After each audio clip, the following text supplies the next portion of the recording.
In today's video, I'm going to be answering one of the most common questions I get. What should my arms be doing in the downswing? Make sure you check out this video.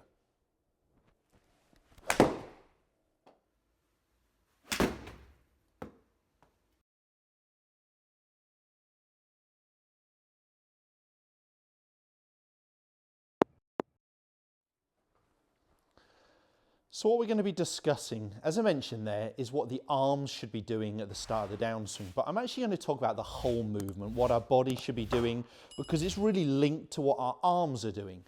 Now, let me first start with what we don't want to see, which always sounds a strange way. Why you would start with the don't? But I guess these are the common faults we see. A lot of golfers are pulling their arms down at the start of the downswing, and they either get into this trap position where their arms are coming inwards. Sometimes when the arms come inwards, the club moves out, or when they're pulling the club down, we tend to see their lead wrist get in a very cupped position. The wrist goes into extension, the club face gets very open, and they're really going to struggle from there and have to use a lot of hands and arms.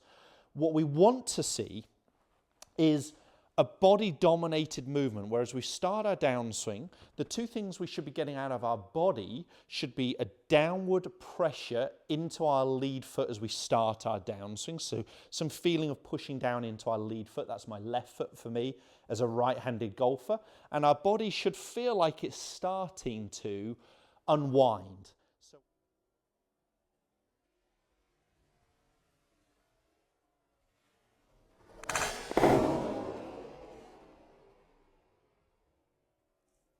So we've turned or coiled on the way back.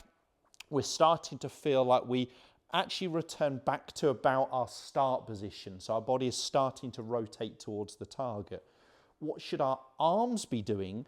The feel for me that I like players to have is like they're leaving their arms up. And I have done some videos on this subject before. It's a very common area that I get questions about day in, day out. So I thought I'd do another video on it, just discussing those points. But I will put some relevant links here that's well worth checking out as well, where I've discussed this subject before.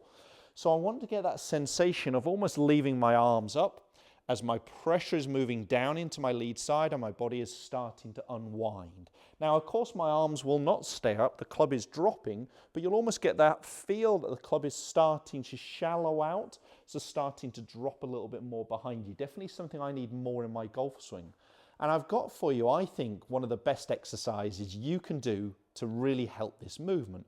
And this could be done on the course, between swings, between holes, between shots, or as a range drill. If you're on the range, I'd do a couple of drills, hit 5, couple of drills, hit 5. So just keep blending it into that movement. What I want you to do is you're going to get to the top of the golf swing, just holding the club with your lead hand. And then I want you to feel like with your trail hand, you put it in front of your lead, almost pushing against your lead hand here. So to this face-on, more face-on camera, it's almost going to look like a stop sign with my trail hand, my right hand. So lead hand's at the top, my trail hand's gone underneath, and my back of my hand is sitting against my lead forearm here, lead wrist. And what I'm trying to get the feeling of is, as I said, a downward push into my lead side, my body unraveling, and I'm just feeling like the arms are being left behind as much as possible, almost allowing that club to shallow out in the downswing. That's still giving me that very flat, neutral lead wrist that I want to see, rather than the wrist going this way, where the glove's pointing towards me. I want to get that flat lead wrist angle.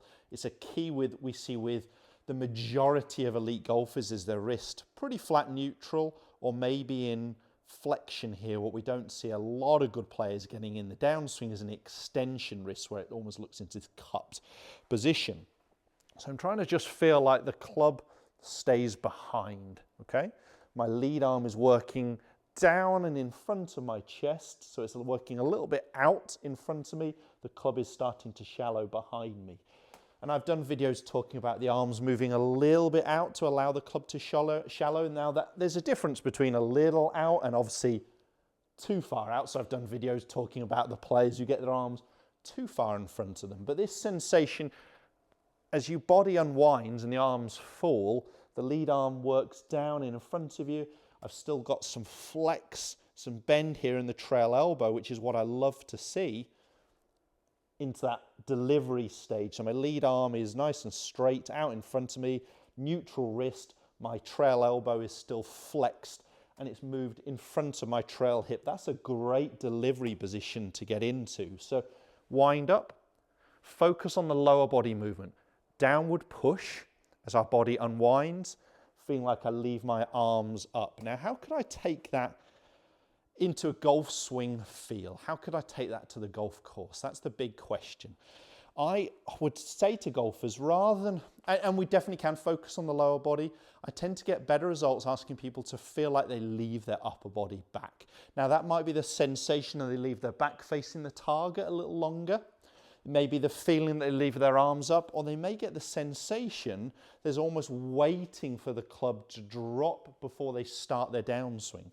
So rather than this big rush this way, we almost want to just feel like we allow the club to drop. Now the weight, the mass of the golf club, the biggest mass is of course here near the club head. So the club wants to drop this way.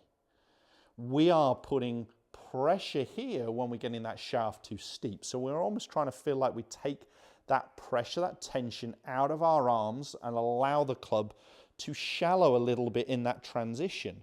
And that's creating great separation between what my lower body's doing and what my upper body's doing.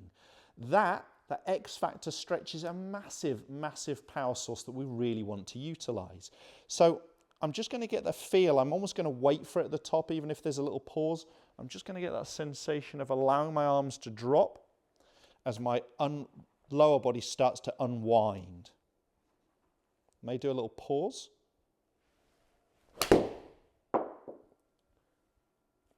And I've just taken the speed out of it a little bit to start with.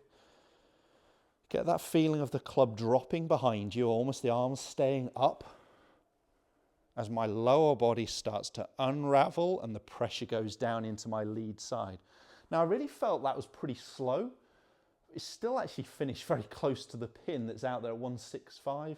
It did have some run on it, some roll on it, flew near a 150. I'm hitting a 7-iron here, which I fly about 160 to finish 165. So I've taken out a little bit of speed, but only sort of 10, 12 yards, you know, not huge. That's that feel I really want to get focus on.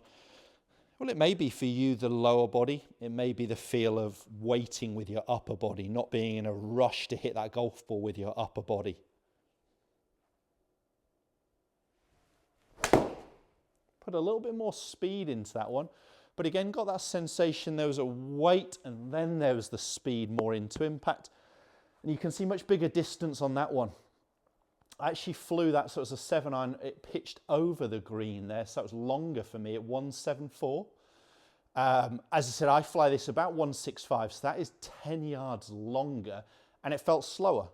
And I think that's what we see with a number of great golfers. I'm not classing myself as a great golfer, but when we look at those players on the TV, often it looks effortless, doesn't it? It looks like they're not generating the speeds that we then see projected on there. There are some players who with a quicker rhythm in there, sure, absolutely. Not everybody does the same things, but a lot of those graceful swings that we see and we really want to emulate, they look very smooth, very slow, especially in that transition movement, yet there's a lot of speed at impact. So perhaps just giving some of these drills a go, as I said, doing some with your lead hand where you take your trail hand off, get that sensation of allowing the arms to drop as your body is unwinding, the pressure's going into that lead side, and then just try some exercises like I did there of feeling like I wait for the club in the transition. It could be a real power move for you.